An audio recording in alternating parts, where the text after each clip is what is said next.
이제 절기 때마다 교회에서 교회 절기는 보통 세 가지 있습니다. 가장 봄에 맞는 부활절 절기가 있고, 또 우리 추수감사절이 있고 성탄절이 있습니다. 절기를 맞을 때마다 사실은 제일 중요한 것은 이제 교육적인 기능이거든요. 그러니까 절기를 맞이할 때마다 사실은 우리가 절기에 대한 의미를, 절기를 통해서 하나님과의 관계가 더 가까워지고 친밀해지는 것이 사실은 절기의 목적입니다. 레위기, 이제 우리 다음 달부터 새벽에 레위기가 이제 시작이 되는데, 레위기를 보면 딱 두 단어로 요약이 됩니다. 5제사 7절기입니다.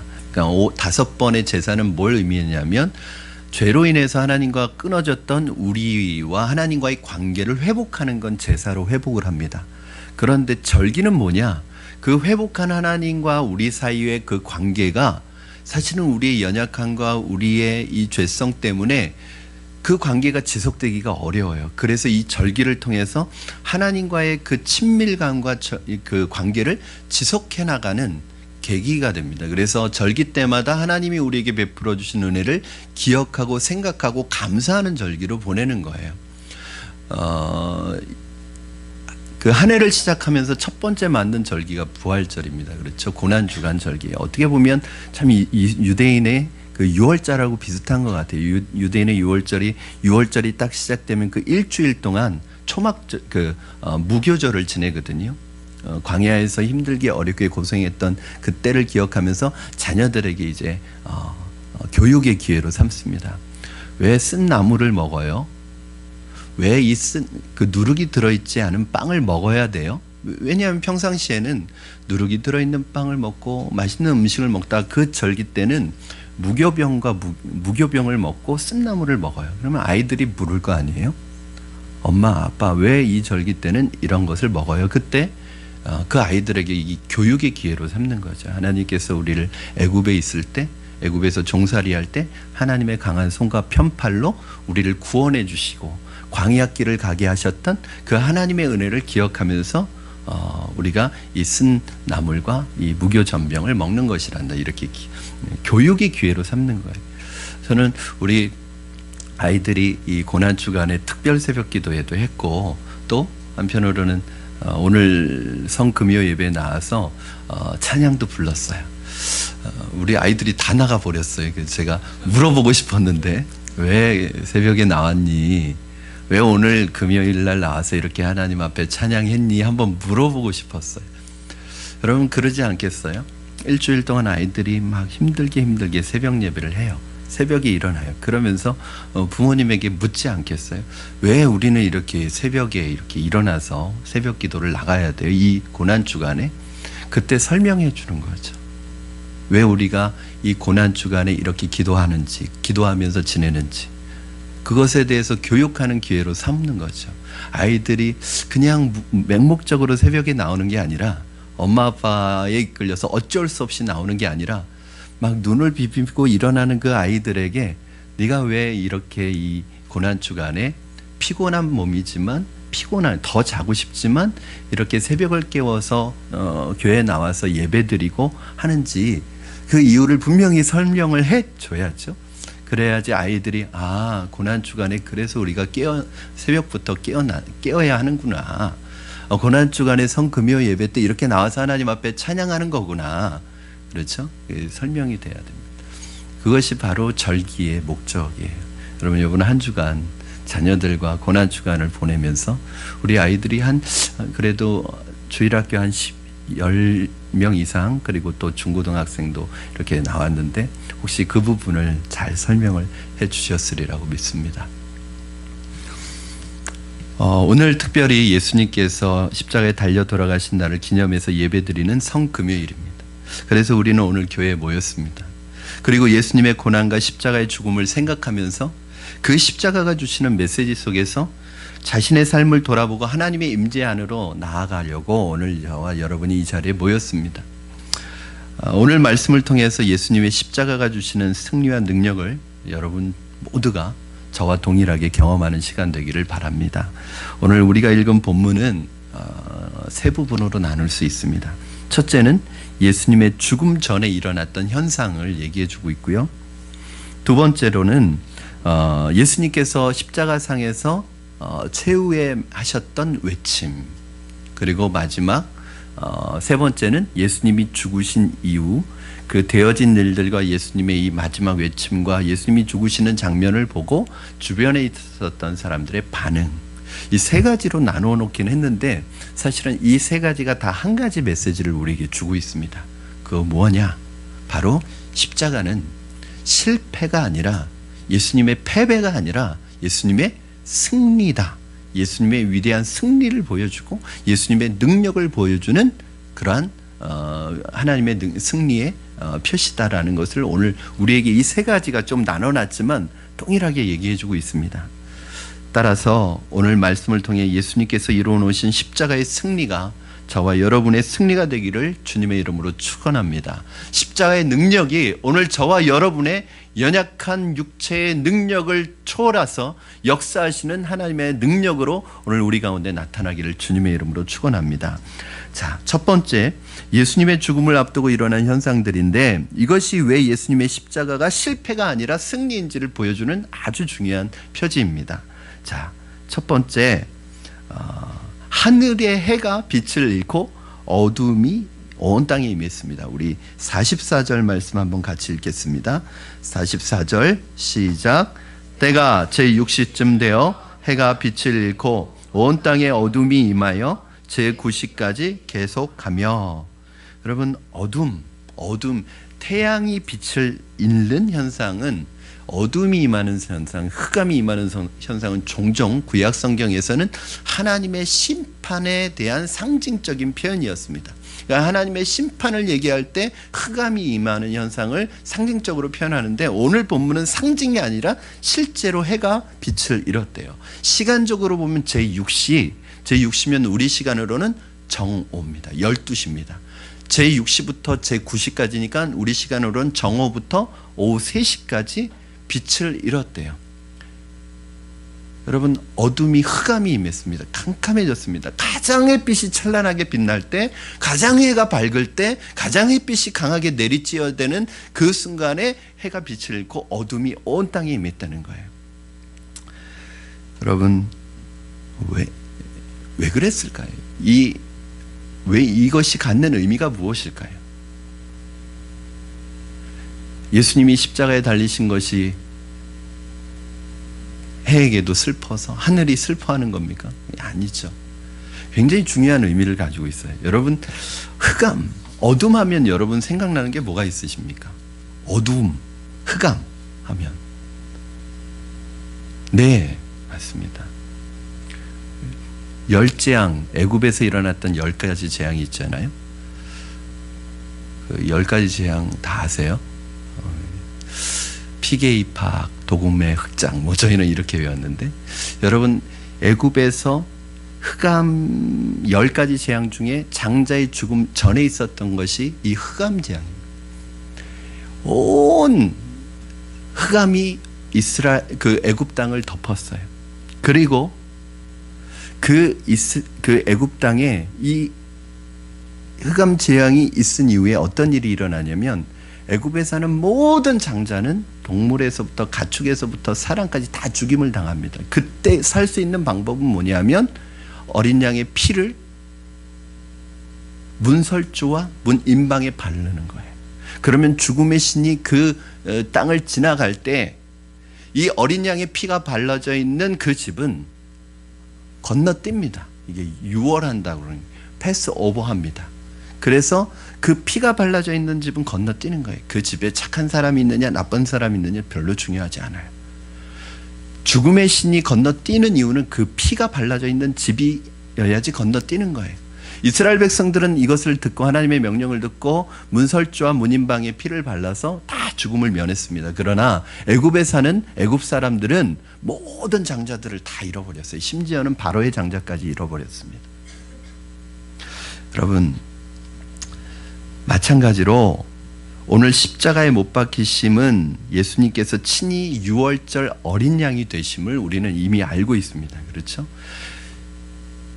그 집에 유월절 어린 양의 피를 발라놓으면 그 집에 누가 있든지 그 집을 건너뛰어서 죽음의 신이 그 집을 덮치지 않는 것처럼 오늘 온 세상에 해가 빛을 잃고 어둠이 임했다는 것은 뭐예요? 바로 예수님께서 그 첫 번째 유월절이 있었던 그 첫 번째 유월절에 바로 그 어린 양, 유월절의 어린 양, 그 피를 통해서 구원받은 그 예수님을 상징하는 그 유월절 어린 양이 오늘 예수님이라는 사실을 우리에게 보여주고 있는 거예요. 그래서 예수님이 십자가상에서 피를 흘리는 그 순간에 온 세상이 해를 잃고 빛을 잃고 어둠이 임했던 것입니다. 다른 말로 하면 첫 번째 이스라엘에게 있었던 그 유월절을 나타내는 것이 바로 예수 그리스도 유월절 어린 양이었는데 오늘 예수님께서 친히 유월절의 그 어린 양으로 죽어주셨다는 거예요.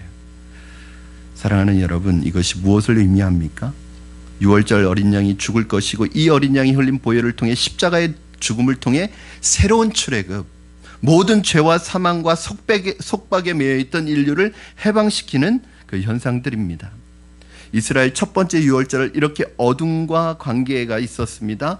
어둠은 뭐냐면 죽음의 권세, 사망의 권세, 지옥의 권세를 상징적으로 말해주는 거예요. 그 권세로부터 어린 양 유월절 어린 양의 피가 살려냈던 것처럼 오늘 온 세상에 임하는 이 어두움의 권세, 곧 임하게 될 이 죽음의 권세, 첫 번째 유월절에 있었던 그 어둠의 권세로부터, 그 죽음의 권세로부터 우리를 건져내신 것이 바로 예수 그리스도의 어린 양 보혈의 피라는 것을 오늘 우리에게 보여주고 있습니다. 오늘 예수 그리스도의 십자가의 보혈로 말미암아 여러분의 삶에 드리워진 어둠의 권세, 죄의 권세, 사망의 권세가 다 물러가기를 주님의 이름으로 축원합니다. 여러분의 마음을 지배하고 있는 정신적인 어두움, 우울증, 스트레스, 슬픔과 마음의 그늘들이 오늘 예수 그리스도의 빛 대신 주님의 보혈의 능력으로 다 떠나가기를 주님의 이름으로 축원합니다. 여러분, 그것이 바로 부활의 소망을 기대하며 주님 앞에 나오는 하나의 영적인 사인이 되는 것입니다. 여러분, 예수님의 보혈의 능력, 이것이 바로 실패가 아니라 죽음이 아니라 새로운 생명을 잉태하게 하는 놀라운 은혜의 능력이 되었던 것입니다. 오늘 두 번째 현상이 나타나는데 성전의 휘장이 위에서부터 아래로 찢어집니다. 45절 말씀 여러분 한번 읽어주시기 바랍니다. 45절 시작. 아멘. 여러분, 성소의 휘장이 뭐 어떤 역할을 하냐면 성소와 지성소를 맡고 있는 거죠.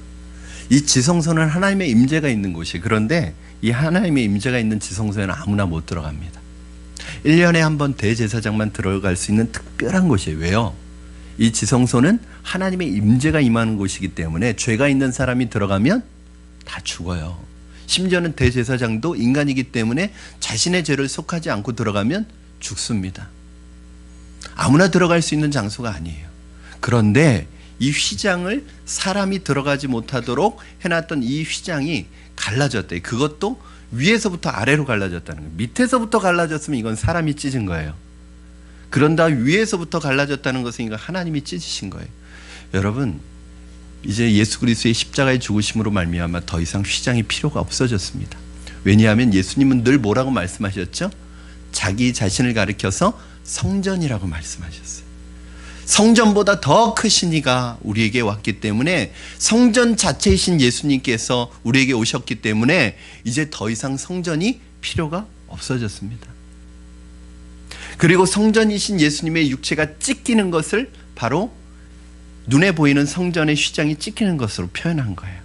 이제 예수 그리스도께서 그 성전의 휘장을 갈라놓으셔서 이제 누구든지 예수 그리스도의 보혈의 능력을 의지하면, 주님 앞에 나아가기를 원하면, 하나님 만나기를 원하면 이제 대제사장이 우리를 제사를 통해서 인도하는 것이 아니라 바로 예수 그리스도의 십자가의 보혈을 의지해서 주님 인도하심을 따라 나가면 누구든지 하나님을 만날 수 있다는 것을 오늘 우리에게 보여주고 있습니다. 여러분, 성경 한 구절 저와 여러분 같이 읽으시겠습니다. 히브리서 4장 16절 말씀 같이 읽겠습니다. 히브리서 4장 16절 시작. 그러므로 우리는 긍휼하심을 받고 때를 따라 돕는 은혜를 얻기 위하여 은혜의 보좌 앞에 담대히 나갈 것이니라. 아멘. 은혜의 보좌가 뭐냐면 시은 자입니다. 시은 자. 이 시은 자가 뭐냐면 그 법궤 뚜껑 있잖아요. 법궤는 하나님의 말씀의 두 돌판과 만나항아리와 아론의 쌍난지팡이가 들어있는 법궤, 그 법궤를 덮어놓는 뚜껑이 있어요. 이 뚜껑을 뭐라고 하냐면 시은좌라고 그래요.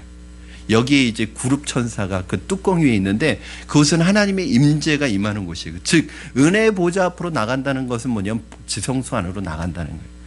여러분, 이제 저와 여러분은 예수님의 보혈의 은혜를 통해서 누구든지 주님 만나시기를 원하시면, 하나님 만나기를 원하시면 예수님을 의지해서 하나님 앞에 직접 나아갈 수 있음을 믿으시기 바랍니다. 오늘 보니까 때를 따라 돕는 은혜를 얻기 위하여, 때를 따라 돕는 은혜를 얻기 위하여. 예전에는 구약의 백성들은 자기가 도움이 필요해도 하나님 앞에 나가지 못했어요. 왜요? 누구를 통해서 나가야 돼요? 대제사장을 통해서 나가야 돼요. 그러나 이제 여러분은 때를 따라 돕는 은혜를 얻기 위하여 하나님에게 은혜가 필요할 때마다, 하나님의 도우심이 필요할 때마다 하나님 앞에 나갈 수 있게 됐고, 기도할 수 있게 됐고, 하나님을 만날 수 있게 되었습니다.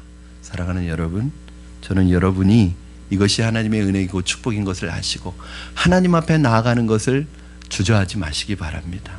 이미 우리는 구약시대의 성도가 아니라 예수님을 통해서 하나님 앞에 직접 나갈 수 있는 성도임에도 불구하고 혹시 여러분 안에 하나님 앞에 나가는 걸 주저하고 계시는 분들이 계십니까? 하나님은 오늘도 여러분을 기다리고 계십니다. 오늘 예수 그리스도의 십자가의 보혈을 의지해서 날마다 하나님 앞에 나가면 하나님께서 여러분을 새롭게 하시고 치료하시고 깨끗게 하시는 역사가 오늘 말씀을 통해서 여러분에게 나타날 줄로 믿습니다. 예수님께서 십자가상에서 마지막 외침을 외치셨는데 이것이 좀 우리 마태복음하고는 틀려요. 마태복음에서는 마지막 외침이 뭐였죠, 여러분? 마태복음에서는요, 엘리 엘리 라마 사박단이었습니다. 그런데 오늘 누가복음에서는 아버지여 내 영혼을 아버지 손에 부탁하나이다, 이렇게 말씀하고 있습니다. 여러분, 무슨 뜻일까요? 이건 뭐 각 복음서마다 기술 의도에 따라 좀 틀려지기는 하는데, 오늘 이 말씀은 예수님께서 그의 인생 전체가, 예수님의 인생 전체가 하나님의 손에 맡기는 삶을 사셨어요. 하나님의 손에 의탁하는 삶을 사셨어요. 예수님은 출생도, 예수님의 사역도 모든 것을 하나님 앞에 맡기고 살아갔어요. 그런데 예수님은 그 마지막도 누구의 손에 의탁하냐면 하나님의 손에 맡기고 있습니다. 사랑하는 여러분, 예수님께서 십자가에서 승리할 수 있었던 비결이 뭔지 아십니까? 바로 하나님의 손에 자신을 맡기셨기 때문이에요.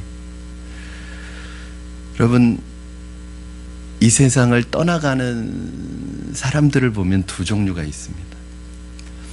그 사람의 마지막 떠나가는, 이 세상을 떠나는 모습을 보면 이 사람이 승리자인지 인생의 실패자인지를 알 수 있어요.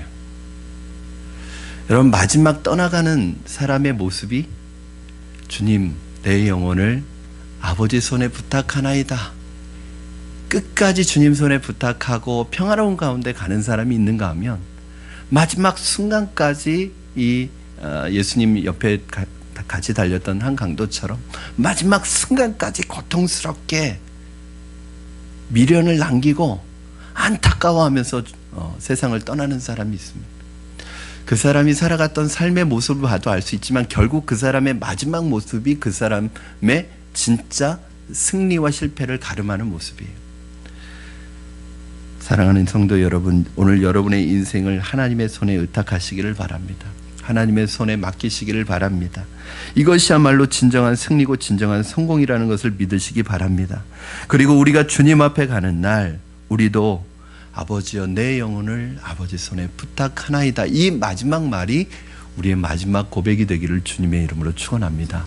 예수님의 승리의 비결은 어디에 있었느냐? 예수님의 인생 전체가 하나님의 손에 의탁하고 하나님의 손에 맡기고 하나님의 손에 능력으로 살았던 삶이기 때문에 그렇습니다. 이제 여러분의 수고로운 손, 여러분의 노력과 여러분의 의지로만 살았던 그 수고로운 손을 내려놓으시고 오늘 주님의 능하신 손, 강한 손, 그 주님의 손에, 그 예수 그리스도의 십자가에 피 묻은 손에 여러분의 손을 포개어 주님의 손을 의지하며 살아가는 여러분 되기를 주님의 이름으로 축원합니다. 이것이 바로 예수님이 승리하실 수 있는, 이 십자가가 승리의 십자가가 될 수 있는 비결입니다. 마지막으로 사람들의 반응입니다. 여러분, 예수님의 마지막 이 고백을 통해서도 십자가가 실패가 아니라 승리라는 것을 발견할 수 있듯이, 예수님의 주변에, 십자가 주변에 있었던 사람들의 모습과 고백을 통해서도 이 십자가가 실패가 아니라 승리라는 것을 알게 됩니다. 죽음 앞에서, 십자가 앞에서 예수님의 모습. 여러분, 만약에 예수님이 진정한 실패자였다면 그 주변에서 예수님의 죽음을 바라보는 사람들도 예수님의 죽음을 향해서 아무런 감동을 받지 않을 거예요. 오늘 보니까, 여러분, 오늘 본문에서 예수님의 십자가의 모습 속에서 유대인이 아닌 로마 백부장의 입을 통해서 뭐라고 고백하냐면, 그는 의인이었도다. 마태복음과 마가복음에는 그는 진정 하나님의 아들이었도다, 이렇게 고백합니다. 여러분, 유대인이 아닌 로마 백부장의 입술을 통해서 처음 증언된 예수님의 이 고백, 당신은 의인이고 하나님의 아들이란 이 고백이 이제 그 이후로 수많은 이방인들의 입술을 통해 고백되어지게 되었습니다. 저와 여러분이 이 고백을 하고 있는 거예요. 제가 요즘에 양복에 배지를 하나 달고 다니고 있습니다. 너무 좋은 거예요. 제가 그게 뭐냐면 물고기인데, 이 물고기에 신앙 고백이 늘 좋은 거예요. 그래서 이런 게 참, 이런 어떤 상징이 참 중요한 것 같아요. 늘 주는 그리스도시요 살아계신 하나님의 아들이라는 고백은 제 안에 있습니다. 그런데 그 물고기를 볼 때마다 그 고백이 다시 한번 고백되어지는 거예요. 주는 그리스도시요 살아계신 하나님의 아들이라는 이 고백. 여러분, 그토록 오랫동안 메시아를 기다려왔던 유대인의 입에서가 아니라 그 예수 그리스도를 십자가에 못 박았던 그 백부장의 입술에서 당신은 하나님의 아들입니다, 의인입니다 라는 이 고백이 터져 나와요. 여러분, 이게 뭔지 아세요? 예수님이 진 게 아니라, 실패한 게 아니라 승리하셨구나. 오히려 여러분, 정치적으로, 군사적으로 로마 사람이 승리자죠. 그런데 그 예수님을 십자가에 못 박은 그 로마 사람의 입에서, 백부장의 입에서 어떤 고백이 나오냐면, 이분은 진짜 하나님의 아들이었구나 라는 고백이 나옵니다. 의인이었구나. 영광의 메시아를 고대하던 유대인들은 십자가 앞에서 무기력하게 죽어가는 그분을 보며 너나 할 것 없이 비웃었지만, 그리고 그토록 예수님을 사랑한다고 고백했던 예수님의 제자들은 자신의 안위를 위해서 십자가의 현장을 도망쳤지만, 이 백부장과 지키던 로마 군인들 입에서는 의인이요 하나님의 아들이라는 믿음의 고백이 나왔습니다. 예수님의 제자들은 예수님이야말로 진정한 하나님의 아들 메시아였음을 목격할 수 있는 가장 중요한 인생의 기회를 놓쳤습니다. 여러분, 나중에 제자들이 얼마나 후회가 됐을까요? 정말 예수님이 하나님의 아들이시라는 그 현장을 목격하는 그 목격의 현장에 그 특권을 누구에게 뺏긴 거예요? 이방인 백부장에게 뺏긴 거예요. 사실은 제자들이 여기에서 사실은 뭐라고 고백했어야 돼요? 끝까지 십자가의 자리에 남아서 제자들의 입술을 통해서 우리가 믿었던, 우리가 따랐던 그 예수님이 진짜 하나님의 아들이었구나 라고 고백해야 되는 그 특권의 현장을 누구에게 빼앗겼어요? 로마 백부장에게 빼앗겼습니다. 저는 제자들이 나중에 두고두고 마음속에 마음이 아팠을 것 같아요. 그 현장에 내가 있었어야 되는데, 그 현장에서 그 고백이 나의 고백이었어야 되는데 그 특권을 빼앗겼습니다. 사랑하는 여러분, 우리에게 다가오는 신앙적인 위기는 우리의 신앙의 여정 중 가장 중요한 순간입니다. 역사적인 순간입니다. 특별한 순간이고, 그 자리, 그 순간을 여러분 놓치지 마시기 바랍니다. 그 시간들을 취하시기를 바랍니다. 결단코 후회하지 않도록, 나중에 미련이 남지 않도록 그 순간을 믿음으로 붙드시기를 바랍니다. 여러분, 신앙의 위기는 피하라고 있는 게 아니라 붙들라고 있는 것입니다. 왜요? 그 신앙의 위기가 바로 하나님의 위대한 역사를 체험하는 현장이 될 것이기 때문입니다. 예수님의 십자가 처형을 구경하고 있던 무리들 역시 가슴을 치며 애통하며 돌아가는 모습을 오늘 말하고 있습니다. 여러분, 이 사람들이 왜 가슴을 쳤을까요? 왜 예수님이 죽으시는 장면을 목격하면서 가슴을 쳤을까요? 정말로 하나님의 아들이었어. 우리가 무슨 짓을 한 거야? 이 깨달음이 온 거예요. 이거 회개했다는 얘기입니다. 저는 이 부분을 보면서 주님의 기도가 떠올랐어요. 아버지여, 저들의 죄를 사하여 주옵소서. 자기들이 하는 일을 알지 못합니다. 이 기도가 십자가상에서 바로 응답이 된 거예요. 그 십자가에 못 박던 백부장이 하나님의 아들을 신앙 고백을 했고요. 그 주변에 있었던 무리들이 자신의 가슴을 치면서 회개하며 돌아가는 역사가 나타났습니다. 여러분, 예수님의 중보기도가 백부장과 그 무리들을 돌아오게 했습니다. 여러분, 동일한 고백을 했던 스데반도 죽을 때 그러죠. 아버지여, 하나님 저들의 죄를 사하여 주시옵소서. 자기들이 하는 일을 알지 못합니다. 여러분, 그 스데반의 기도 때문에 누가 돌아왔어요? 사도 바울이라는 컬출한 하나님의 사람이 회개의 자리로 돌아왔습니다. 저는 저와 여러분의 이 중보의 기도가, 영혼을 위한 중보의 기도가 회개의 열매, 복음의 열매로 나타나기를 주님의 이름으로 축원합니다. 여러분, 저는 그걸 깨달았어요. 영혼을 위한 중보 기도는 내가 이 세상을 떠나도 응답받는구나. 여러분, 부모님을 위해서 기도하시기 바랍니다. 여러분, 사랑하는 사람을 위해서 기도하시기 바랍니다. 한 가지 확실한 게 있어요. 내가 영혼을 위해서 기도하는 그 기도는 하나님이 반드시 응답하신다는 거예요. 심지어는 내가 이 세상을 떠나도 응답된다는 거예요.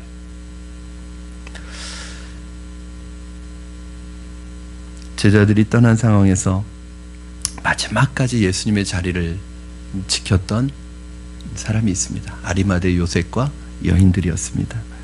늘 한결같은 모습으로 예수님을 따랐던 여인들이 예수님의 죽음 기사의 마지막을 장식합니다. 우리 55절, 56절 같이 읽겠습니다.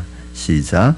갈릴리에서 예수와 함께 온 여자들이 뒤를 따라 그 무덤과 그의 시체를 어떻게 두었는지 보고 돌아가 향품과 향유를 준비하더라.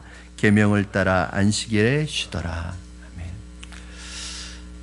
아이러니하게도 이방인과 사내들인 공의의 의원, 여인들, 그들이 끝까지 남은 제자, 참 제자였다는 것을 오늘 본문은 나타내고 있습니다.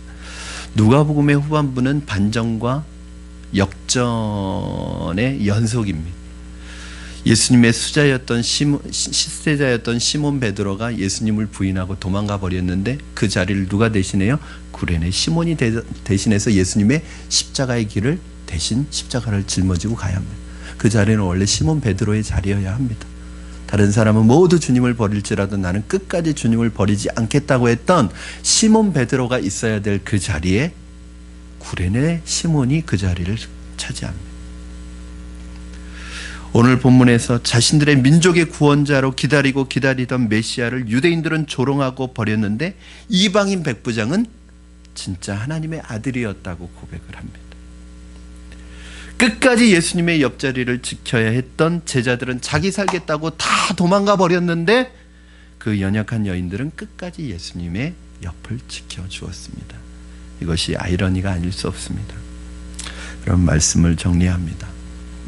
사랑하는 여러분, 십자가에 못 박히신 예수님을 끝까지 따라가는 저와 여러분 되기를 주님의 이름으로 축원합니다.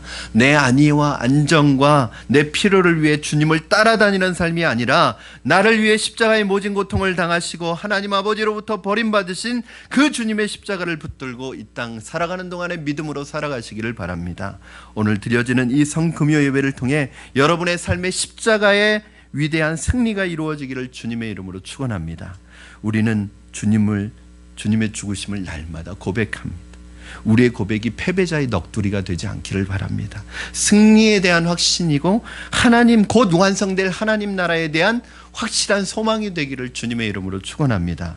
고난주간을 마무리하며 이와 같이 분명한 믿음의 고백이 저와 여러분에게 오늘 성금요 예배를 드리면서 더 깊어지고 그 고백으로 다시 부활의 새 아침을 맞이하는, 부활의 소망 가운데 부활의 새 아침을 맞이하는 부활절을 맞이하는 저와 여러분 되기를 주님의 이름으로 축원합니다. 우리 이 시간에 같이 찬양하면서 앞에 기도하도록 하겠습니다.